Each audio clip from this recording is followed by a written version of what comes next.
तर चला आज आपला हस्तमुद्राचा तिसरा दिवस आहे आणि उशिरा जॉईन होताय तुम्ही त्यामुळं मग मला थांबावं लागतं.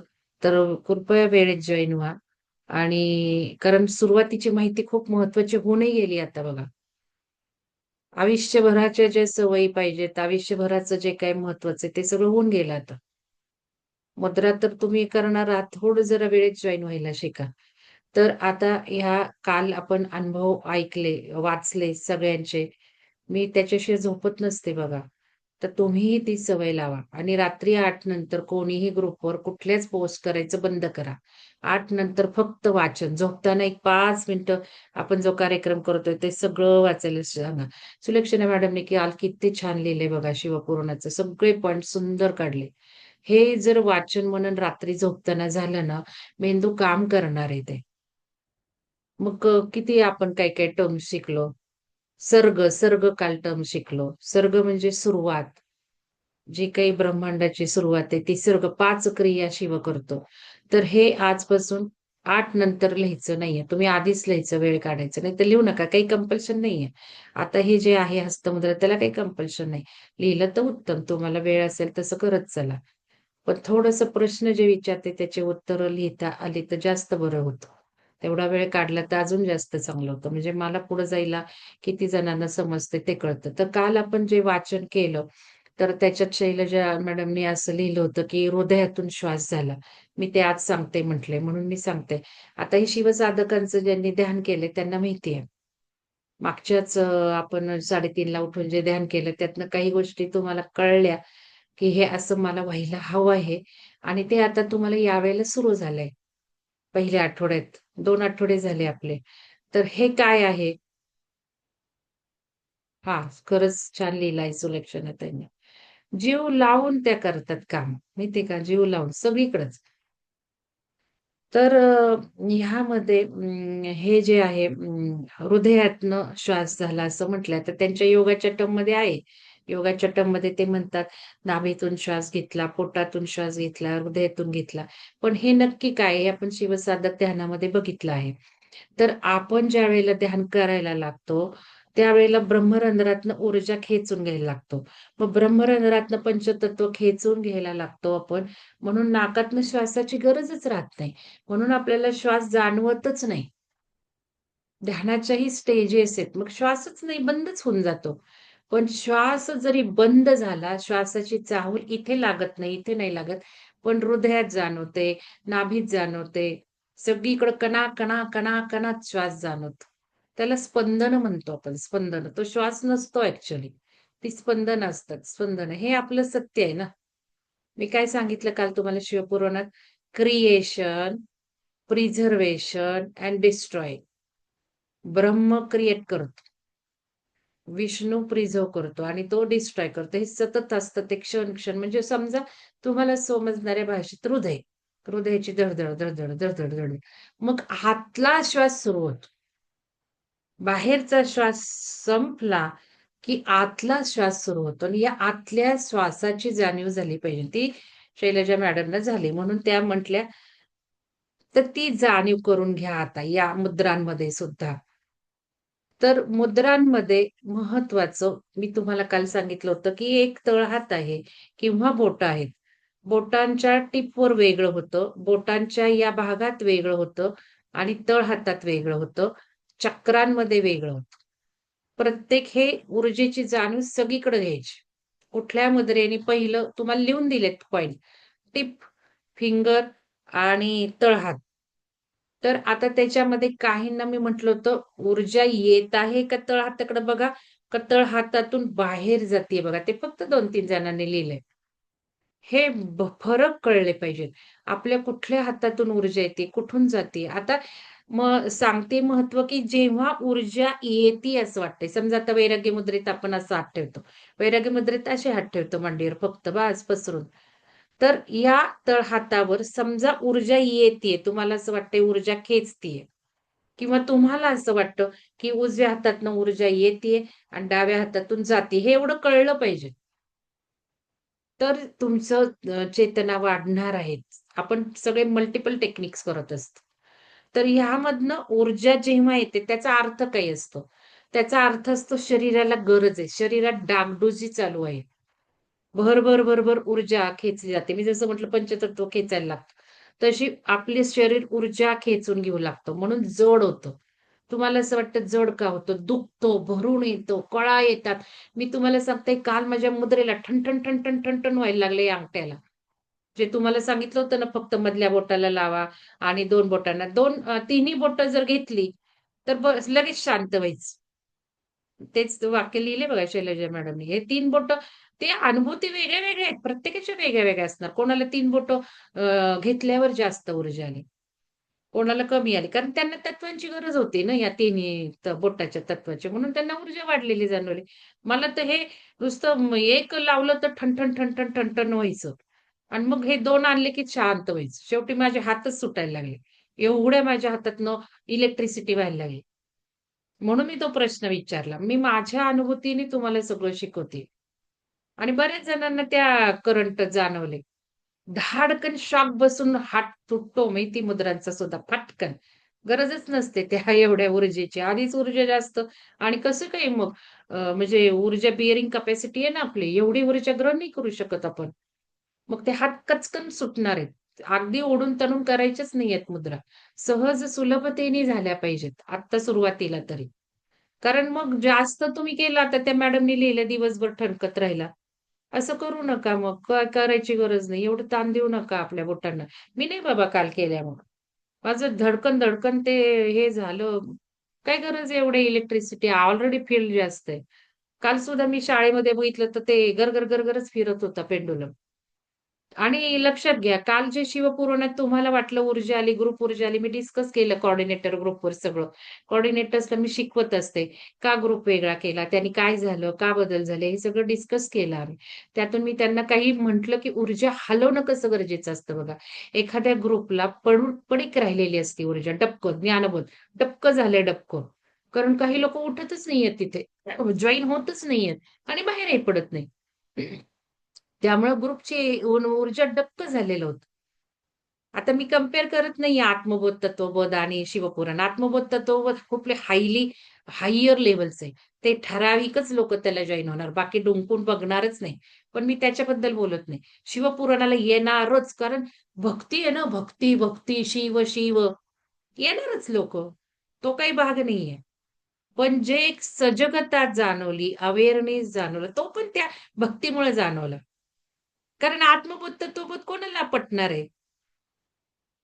समजणार कोणाला आहे? मग कोणाला छान-छान वाटणार आहे? नाहीच वाटणार. तिथे कोणी लिहिलंच नाही फारसं. तर ती कंपेअर नाही मी करत. पण हे जर काल ज्ञानबोध ग्रुपवरच शिवपुराण कार्यक्रम सुरू झाला असता, तर एवढी ऊर्जा तयार झाली नसती. ना अवेअरनेसची, सजगतेची, ना जे मेसेज टाकले त्याची. कॉन्ट्रिब्युशन या शिवामुळं आहे, भक्तीमुळं आहे. तो भाग सोडून द्या. मग हे का झालं? तर ऊर्जा अशी आपण हलवली नाही ना, तर डबकं बनतं. घरातही तसंच आहे. पुस्तकांच्या कपाटं, कपड्यांची कपाटं, दागिन्यांची कपाटं, पैशाची कपाटं, बँकेतले पैसे. त्याला काही असं फिजिकल स्टोरेज पाहिजे ना असं काही नाहीये. आपल्या या बँकेत एवढा पैसा, या बँकेत एवढी एफ-डी त्यालाही हलवलं पाहिजे. त्यालाही फ्लो दिला पाहिजे. हे सगळं शिकवलं. दागिने विकलेच पाहिजेत. किती दिवस ते डबकं साठवणार आहे एनर्जीचं? बदला ना, दागिनेही बदला ना. हे सगळं सांगून झालंय तुम्हाला. तर हे तसंच असतं आपल्या शरीरात सुद्धा. आपल्या शरीरात सुद्धा निगेटिव्ह ऊर्जा साठल्यात. आपण कणात शरीरात गाठोडं बांधलंय. हेच विपश्यनेला सुटलं जातं. ते टेक्निक वेगळं. मग आता ज्यावेळेला मुद्रा करतोय, एक्झॅक्टली हे डबकी आहेत ना, डबकी हिंकळायला मारायला लागतात. आता तुम्हाला सकाळचा प्रश्न विचारला, की कोणाकोणाला या ऊर्जा जाणवतायत, मूव्हमेंट्स होतायत, शेकिंग होतंय, उठवलं जातंय, दण-दण, दण-दण हादरे बसतायत. ध्यानामध्ये बसतात तसं झोपेतही बसायला लागलेत. का तर महाशिवरात्रीची ऊर्जा सुरू झाली. मग महाशिवरात्रीला शिव तांडव करतो. शिवाचं तांडव म्हणजे काय असतं? शिवाचं तांडव म्हणजे ती कुंडलिनी अवेकनिंगच असतं. आता ही कुंडलिनी जागृत व्हायचं असेन्शन सुरू झाले. लक्षात घ्या. चेतनेची उत्क्रांती. चेतना कोण करणार आहे? कुंडलिनी ऊर्जा करणार आहे. म्हणून आपण मुद्रामध्ये त्या मूलाधारावरही फोकस ठेवा. मूलाधारावर फोकस ठेवला तर हळू ऊर्जा वर जाणार आहे. हे सगळं आता शिवरात्रीच्या ध्यानातून हे सगळं गुण अजून सांगणारच आहे मी तुम्हाला. पण आताही मुद्राचं 2 काही 2-4 दिवस राहिले त्याला तुम्हाला फायदा होईल. मग ऊर्जा माझी जेव्हा मी घेतीये या हातामध्ये खेचून, त्यावेळेला शरीरात ती ऊर्जा काम करणारच आहे. दुखवणारे, पेन देणारे, त्याच्यावर कार्य होणारे, जड होणारे अवयव, चांगलीच लक्षणं आहेत सगळी ही. मग आता काही वेळेला ऊर्जा हातातनं बाहेर पडताना जाणवते. मग हे काय होतं? तर ही सगळी निगेटिव्ह ऊर्जा जायला लागते. खूप सुंदर अनुभूती असते. हे जर तुम्ही पसरले ना हात शक्यतो, तर निगेटिव्हिटी जायला लागते. Open to the sky. तुमची गरज असेल तशी. मग जेव्हा पॉझिटिव्ह एनर्जी शरीर घेतं, ग्रहण करतं, ठाकठुक डागडुजी सुरू होते, त्यावेळेला निगेटिव्ह ऊर्जा रिलीज होते. म्हणून आपण काय करतो, मग ग्रंथिता मुद्रा. आज करून बघायची ग्रंथिता मुद्रा. आपण असं ग्रंथिता करतो आणि हे जे आहे ते टेकवायचंय तुम्हाला सांगितले किंवा ओपन ठेवा थोडंसं आणि मग हे असं मांडीवर ठेवा. ही झाली ग्रंथिता मुद्रा. ही माझी फेव्हरेट मुद्रा. कारण हे आपण असं करतो म्हणजे सगळी एनर्जी लॉक करतो. सगळी एनर्जी लॉक करतो. जेवढी एनर्जी येते तेवढी आपण ग्रहण करतो. मग काय शरीरावर व्हायचे होऊ देत. मग आपोआप तुम्ही हे पण ऑब्झर्वेशन मी पिरॅमिडमध्ये शिकवलंय हे तुम्हाला. ज्यावेळेला आपण असं करतो, ज्यावेळेला ऊर्जा तुम्हाला ग्रहण होती असं वाटतंय, तेव्हा अवेअरनेस ठेवायचंय मुद्रांमध्ये, की आता मी ऊर्जा ग्रहण करतीये. थोड्या वेळाने आपोआप हात सुटला तर सुटू द्या. माझी मुद्रा फुल झाली म्हणू नका. काही तसं करायचं नाहीये. जे वाटतंय ना होऊन द्यायचंय. कारण ऊर्जा घेतलेली आहे. ऊर्जेने डागडुजी केली. ते निगेटिव्ह बाहेर पडायचं पाहिजे, गरजेचं आहे. त्यात ताणून मुद्रात हात ठेवला तर काही उपयोग नाही होणार आहे. म्हणून हे काय आपल्याला होतंय ते बघायचं. काहींचं आपोआप ती शक्ती करून घेणार आहे. काहींची शक्ती अजून एवढी जागृत झालेली नाही. त्यांना काही कळणारच नाही, काही उघडणारच नाही हात. मी जसं काल म्हटलं माझं फटकन बाजूला झाले. म्हणून मी तुम्हाला म्हटलं फटकन म्हणजे धक्केच आहेत हाताला. चल मुद्रेची काही गरज नाही किंवा असं काही असेल ते किंवा बोटांची क्षमता नसेल, असंही असेल. कारण माझ्या बोटांमध्ये थोडंसं ॲक्सिडेंटमुळे माझं हे झालेलं आहे. तसंही असेल. पण मग करंट का आलंय एवढं असं? अनबिअरिंग करंट, शॉकिंग करंट. मग ह्याच्यामध्ये इथे काहींना नाही तेवढी ॲक्टिव्हेट झालेली ऊर्जा, शक्ती, कुंडलिनी ऊर्जा. मग त्यांनी काय करायचं? म्हणून लक्ष द्यायचंय. मग सोडून द्यायचे हात, पसरून ठेवायचंय अशा वेळेला. आता इथून पुढे शिका ध्यानामध्ये. हे पसरून ठेवा म्हणजे निगेटिव्ह ऊर्जा जाणार आहे. आणि मग परत मुद्रा करा. थोड्या वेळाने परत करा. भले 10 सेकंदांनी, भले 1 मिनिटांनी. तर हे ऊर्जा करताना शिकायचं आहे. तर ह्यामध्ये हे महत्त्वाचं सांगितलं आतला श्वास. आता आज अवेअरनेस विचारांवर ठेवा. कारण विचार सुंदरच येणार आहेत. ती ऊर्जा आहे इथे आपल्याला वेळेनुसार. त्यामुळे काय तुम्हाला संदेश येतायत ते बघा. तर चला आता आज आपल्या मुद्रा करायच्यात आपल्याला आणि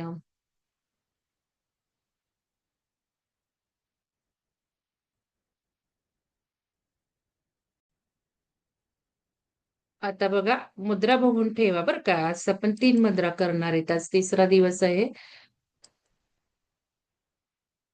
तर आधी तिन्ही मुद्रा लक्षात ठेवायच्या आणि काही आत्ता लगेच लिहू नका. लगेच आता ध्यान करायचंय. मग ध्यान झाल्यावर लिहा. कारण विसरून जाल तर. तर बघा भूमी स्पर्श मुद्रा पहिल्यांदा. आता ही आपण पिरॅमिडमध्ये शिकलेलो आहोत. शिवसर्वोदय शास्त्र भाग 3 मध्ये आपण ही मुद्रा शिकलेलो आहोत. भूमी स्पर्श मुद्रा. मग आता भूमी स्पर्श मुद्रेमध्ये ह्या हात असा आहे. हा पालथा आहे बरं का लक्षात ठेवा. हा असाच आहे ध्यान मुद्रेसारखा. हे बघा त्रिकोणासारखा अंगठा लांब ठेवा. अंगठा जवळ ठेवणं म्हणजे निगेटिव्ह ऊर्जा बाहेर जाणार आहे. आज करून बघायचं. तर आजचा पहिला प्रश्न हा, की हा अंगठा इथे जर चिटकवला, हा अंगठा इथे चिटकवला, तर तुम्हाला ऊर्जा बाहेर पडताना जाणवली का? हा अंगठा ज्यावेळेला वर असणार आहे, त्यावेळेला ऊर्जा ग्रहण होणार आहे. हे अँटिनासारखं काम करतं. हे बघा, हा फरक जाणवतोय का? उलटं पण होईल. तुमचं काय होईल मला नाही माहीत. तर आजचा पहिला प्रश्न हा आहे. तर हा अंगठा वर घेतल्यावर ऊर्जा घेतली का सोडली का काही जाणवलं नाही. हॉनेस्टली लिहा. म्हणजे मला जरा काय-काय करायचंय तुम्हाला काय जास्त सांगायचं ते कळतं. मग इथे हा वर आहे, कारण हा जो आहे तो ध्यान मुद्रेचा हात आहे. ट्रायंगल सारखा हा तसाच ठेवलाय. हा ट्रायंगल आहे, तो ऊर्जा खेचतो. खेचलेलं जास्त तुम्हाला ध्यान मुद्रेतच ऊर्जा जास्त खेचणार आहे, लक्षात घ्या. अंगठा दुखायला लागणार आहे ऊर्जा जास्त आली तर. कळा येणार आहेत अंगठ्यामधनं. आता थोड्या वेळाने हा हात आहे, तो चिटकून घ्यायचा बोटांना. बोटं सगळी चिटकवायची ही एकत्र आणि मग किती छान वाटतं बघायचं. आता एक तुमच्या ह्याच्यात येत नाहीये, की सुखावं वाटतंय. एकीनेच लिहिलंय काल फक्त. मला ही मुद्रा सगळ्यात जास्त भावली, आवडली. हे लिहा तुम्ही. मला सुखावं वाटली पाहिजे ना ती मुद्रा. ठीक आहे, वैराग्य येतं, चिंता नाहीशा होतात, विचार कमी होतात. हे तुमचे निरीक्षण बरोबर आहेत. पण सुखावं कोणतं वाटतंय, हे बघितलं पाहिजे. आणि सुखावं मुद्रेमध्ये पण बसणं जास्त गरजेचं आहे. मग हे इथे ठेवल्यावर काय सुखावं वाटतंय, नाही वाटत आहे, ऊर्जेच काय फरक हे बघायचं. आता भूमिस्पर्श मुद्रा आपण शिवसृदयशास्त्र बाब 3 मध्ये बघितलीये. कारण ग्राउंडिंग प्रत्येक ध्यानातून करायचे. त्याला विसरायचं नाहीये. मग ही जमिनीला टेकली पाहिजे म्हणून इथे ही चटई पाहिजे नाही. हे चित्राप्रमाणे जाऊ नका. चटई भूमीला खालीच बसलं पाहिजे रे. फरशीवरच बसलं पाहिजे घरामध्ये. आणि जर बागेमध्ये जाऊन केली तर अजून उत्तम. ते तर सगळं शिकवलंच आहे. तर हे पालथा हात आहे लक्षात घ्या. हा पालथा हात आहे आणि ही 4 बोटं अलग-अलग आहेत. आणि ही भूमीला टेकवलीये, भूमीचा सपोर्ट घेतलाय. कारण हे भूमी म्हणजे काय? मूलाधार आहे. आणि मूलाधार सिक्युरिटी देतो, ग्राउंडिंग देतो. मग हे साध्य केलं. भगवान बुद्धांना सुद्धा ज्यावेळेला हे व्हायला लागलं निगेटिव्ह ऊर्जांचं, त्यावेळेला त्यांनी भूमीला साक्षी धरलं. ग्राउंडिंग स्थिर झालंय. एवढी ती भूमी देते आपल्याला. तर हे आपण बघणारच आहोत. तर ही भूमी मुद्रा आज करायची, भूमी स्पर्श मुद्रा. दुसरी वरद मुद्रा करायची. आता वरद मुद्रेमध्ये फक्त एकच बदल आहे. हे बघा हा हात असाच आहे. ध्यानमुद्रेतच आहे हा डावा हात. डावा हात ध्यानमुद्रेत बरं का. आणि उजवा हात भूमीला किंवा मग आता हा सुलटा झाला उलटा. पालथा होता तो सुलटा झाला. आता इथे काय तुम्ही ही बोटं जमिनीला टेकवा, नाही टेकवा काही गरज नाहीये. तर ठीक आहे, ही वरद मुद्रा. वरद म्हणजे अभिष्ट मुद्रा. आता आपल्याला माहितीये वरद म्हणजे आपण वरदान देतो तसं आहे हे. मग हे सगळं आपण हा हात कोणाचा असतो? आपण जर बघितलं लक्ष्मी देताना, दान देताना असा हात असतो. तो थोडा वर असतो इथे, वर असतो थोडा. हा अजून वर असतो छातीला. कारण हृदयाने दान देतो. आणि मग पण ह्याच्यामध्ये हा मांडीवर आहे, हा खाली आहे असा. वरद मुद्रा, अभिष्ट मुद्रा, दुसरी मुद्रा. आता तिन्ही मुद्रा आज आता एकदम करायच्यात बरं का. आणि ही अभय मुद्रा. आता ही बुद्धाची आपल्याकडे बुद्ध असा आहे का? बघा हे आता इथे दिसत नाहीये चित्रात नक्की, पण हे असंच पंजा ठेवायचंय. छान सरळ लागून सगळी बोटं. अभय मुद्रेमध्ये. आणि मग भीती वाटत ज्यावेळेला कशाचीही भीती मनात येते, कुठल्याही विचारांची भीती मनात येते, लगेच अभय मुद्रा करायची. आणि मग ती भीती कमी झाली का? भीतीचे विचार जास्त येतायत का सध्या?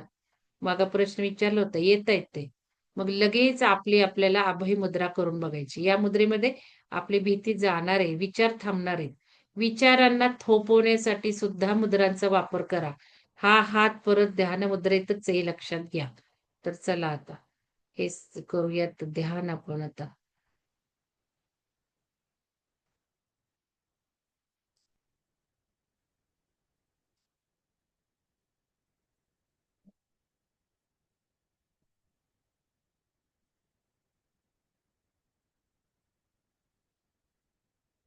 चला आपल्याला आता भूमी स्पर्श मुद्रा करायची आहे.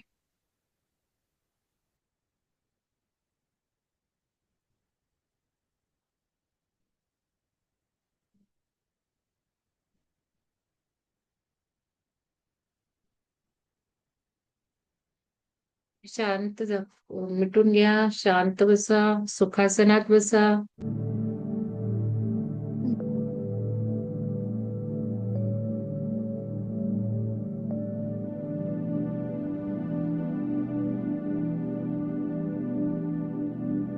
डोळे हलके मिटून घ्या.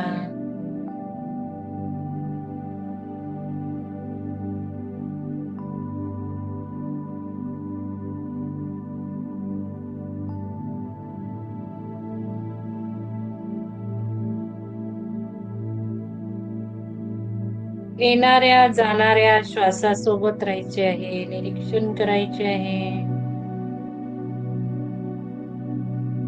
पाठीचा कणा ताठ, मान सरळ.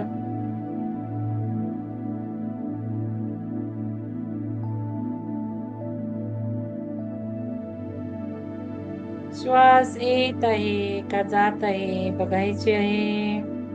जमिनीवर बसा बर का. श्वासासोबत राहून ध्यान करायचे आहे. मी आधीच सांगितलंय जमिनीवर बसा, काहीतरी घ्या पटकन खाली आणि खाली बसा.